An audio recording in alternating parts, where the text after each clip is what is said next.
नमः शिवाय। नमः पार्वती पतये। हर हर महादेव। ओम नमो भगवते वासुदेवाय नमः। प्रिय भक्तों, आप सभी का में स्वागत है। आज मासिक शिवरात्रि का व्रत है। भविष्य पुराण के अनुसार प्रत्येक माह के कृष्ण पक्ष की चतुर्दशी को मासिक शिवरात्रि पड़ने के कारण यह तिथि बेहद ही खास होती है। इस तिथि के स्वामी भगवान शिव जी हैं। इस दिन भगवान शिव जी की पूजा के साथ साथ शिव परिवार के सभी सदस्यों की उपासना की जाती है और इस व्रत के प्रभाव से व्यक्ति काम, क्रोध, लोभ, मोह आदि बंधन से मुक्त हो जाते हैं तथा व्यक्ति की सभी तरह की मनोकामनाएं पूर्ण होती हैं और व्यक्ति दीर्घ आयु, आरोग्य तथा संतान, धन आदि की प्राप्ति करता है। मान्यता है कि मासिक शिवरात्रि का व्रत भोलेनाथ को अत्यंत ही प्रिय है तथा यह व्रत बहुत ही प्रभावशाली है।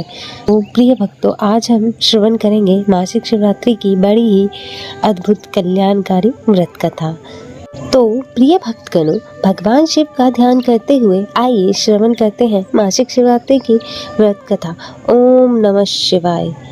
एक बार पार्वती माता ने भोले शंकर से पूछा कि हे भगवान, ऐसा कौन सा श्रेष्ठ तथा सरल व्रत पूजन है जिससे मृत्यु लोक के प्राणी आपकी कृपा सहज ही प्राप्त कर लेते हैं। उत्तर में शिवजी ने माता पार्वती को मासिक शिवरात्रि की व्रत का विधान बतलाकर कथा सुनाई। वह कथा कुछ इस प्रकार से है। चित्रभानु नाम का एक शिकारी था। जानवरों की हत्या करके वह अपने परिवार को पालता था।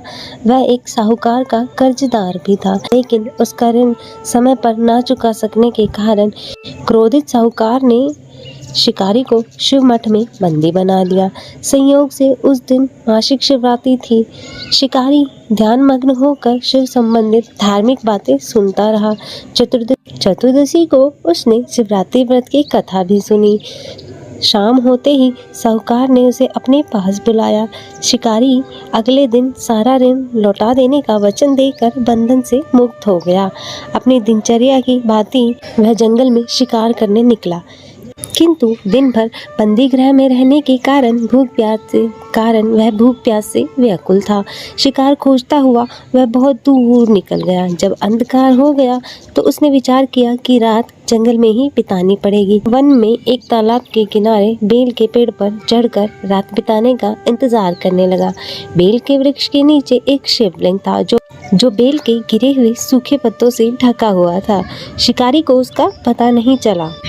पड़ाव बनाते समय जो उसने टहनियाँ तोड़ी वे संयोग से शिवलिंग पर गिर गई। इस प्रकार दिन भर भूखे प्यासे शिकारी का व्रत भी हो गया और शिवलिंग पर बेल पत्ते भी झड़ गए। एक प्रहर की रात्रि बीत जाने के बाद गर्भवती हिरनी तालाब के पास पानी पीने पहुंची। शिकारी ने धनुष पर तीर चढ़ाकर ज्यों ही प्रत्यंचा खींची, हिरनी बोली, हे शिकारी, मैं गर्भवती हूँ, शीघ्र ही प्रसव करने वाली हूँ। तुम एक साथ दो जीवों की हत्या करोगे जो कि ठीक नहीं है। मैं बच्चे को जन्म देकर शीघ्र ही तुम्हारे समक्ष प्रस्तुत हो जाऊंगी। तुम मुझे मार लेना। शिकारी ने प्रत्यंचा ढीली कर दी और हिरनी जंगली झाड़ियों में लुप्त हो गई। प्रत्यंचा चढ़ने तथा ढीली करने के समय कुछ बेल के पत्ते अपने आप ही टूटकर शिवलिंग पर गिर गए। इस प्रकार उससे अनजाने में ही प्रथम पहर का पूजन भी संपन्न हो गया।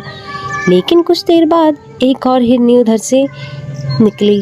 शिकारी की प्रसन्नता का कोई ठिकाना ही नहीं रहा। समीप आने पर उसने धनुष पर बाण चढ़ाया। तब उसने देखा हिरनी ने विनम्रता पूर्वक निवेदन किया कि हे शिकारी, मैं थोड़ी देर पहले ही ऋतु से निवृत्त हूँ, काम आतुर विरह हूँ, अपने प्रिय की खोज में भटक रही हूँ।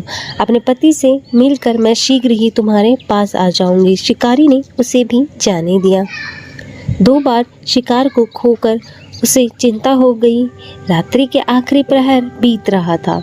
इस बार भी धनुष से लगकर कुछ बेल के पत्ते शिवलिंग पर जा गिरे तथा दूसरे प्रहर का भी पूजन संपन्न हो गया। तब एक हिरनी अपने बच्चों के साथ उधर से निकली। शिकारी के लिए यह स्वर्णमयी अवसर था जिसे वह नहीं खोना चाहता था। उसने धनुष पर तीर चढ़ाने में देर न लगाई। वह तीर छोड़ने ही वाला था कि हिरनी बोली, हे शिकारी, मैं इन बच्चों को इनके पिता के हवाले कर लौट आऊंगी। इस समय मुझे मत मारो। शिकारी हंसा और बोला, अच्छा, सामने आए शिकार को छोड़ दूं? मैं ऐसा मूर्ख नहीं हूँ। इससे पहले मैं 2 बार अपना शिकार खो चुका हूँ। मेरे भी बच्चे भूख प्यास से व्यग्र हो रहे हैं। उत्तर में हिरनी ने कहा, जैसे तुम्हें अपने बच्चों की ममता सता रही है, ठीक वैसे ही मुझे भी है। शिकारी, मेरा विश्वास करो, इन्हें इनके पिता के पास छोड़कर तुरंत लौटने की प्रतिज्ञा करती हूँ। हिरनी का दुखी भरा स्वर सुनकर शिकारी को उस पर दया आ गई और उसने उस हिरनी को भी जाने दिया। शिकार के अभाव में तथा भूख प्यास से व्याकुल होकर शिकारी अनजाने में ही वृक्ष पर बैठा बेलपत्र तोड़कर नीचे फेंकता जा रहा था। जब भोर होने को हुई तो एक हष्ट-पुष्ट मृग उसी रास्ते में आया। शिकारी ने तो सोच लिया था कि इस शिकार को वह अवश्य ही करेगा। शिकारी की तनी हुई प्रत्यंचा देखकर वह मृग शिकारी से बोला, शिकारी, तूने मुझसे पूर्व आने वाले 3 हिरन तथा छोटे बच्चों को भी मार डाला है, तो मुझे भी मारने का कष्ट करो, ताकि मुझे उनके वियोग में एक भी क्षण दुख ना भोगना पड़े। मैं उन हिरनों का पति हूँ। यदि तुमने उन्हें जीवन दान दिया है तो मुझे भी कुछ क्षण का जीवन देने की कृपा करो। मैं उनसे मिलकर कुछ ही समय में तुम्हारे समक्ष उपस्थित हो जाऊंगा। मृग की बात सुनते ही शिकारी के मन में पूरी रात की घटना का चक्र घूम गया। उसने सारी कथा मृग को सुना दी। तब मृग ने कहा, मेरी तीनों पत्नियां जिस प्रकार प्रतिज्ञाबद्ध होकर गई हैं, मेरी मृत्यु से अपने धर्म का पालन नहीं कर पाएंगी। अतः जैसे तुमने उन्हें विश्वास पात्र मानकर छोड़ा है, वैसे ही मुझे भी जाने दो। उनके साथ तुम्हारे सामने शीघ्र उपस्थित हो जाऊंगा। शिकारी ने उसे फिर जाने दिया।